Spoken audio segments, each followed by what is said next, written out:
अस्सलाम वालेकुम। और जानते हो अल्लाह हमें किसी चीज़ की हकीकत क्यों दिखाता है? ताकि हम उससे बदगुमान ना हो।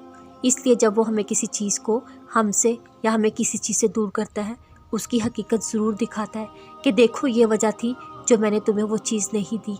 भटकने की सबसे बड़ी वजह यही है कि हम ऐसी हकीकत को नहीं देखते जो हमें दिखाता है। हम समझने की कोशिश नहीं करते बल्कि उस चीज़ के लिए अंधाधुंध भागते रहते हैं। हम जितना हकीकत से भागते हैं ज़िंदगी उतनी ही मुश्किल उलझती चली जाती है। ज़िंदगी की हकीकत इससे ज़्यादा कुछ नहीं कि ये आजमाइश है। यहाँ लेकर भी आजमाया जाता है और देकर भी। हो सकता है तुम्हारी आजमाइश भी लेकर की गई हो। आजमाइश का वक्त सदा नहीं रहता, लेकिन इस मुश्किल वक्त को हम खुद आसान बनाते हैं। और जानते हो कैसे?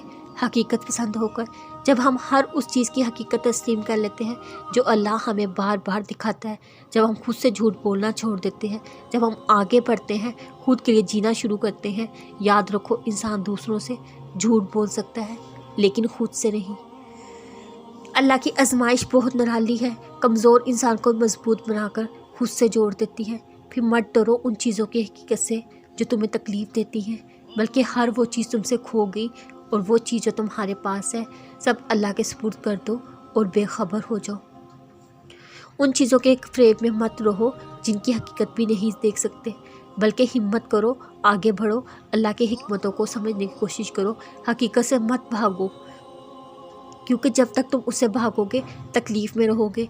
लेकिन जिस दिन तुमने उसका मुकाबला करना सीख लिया, फिर कोई जंग तुम्हें हरा नहीं सकेगी। खुद के लिए जियो, खुद के लिए उठो, बहुत जी लिया।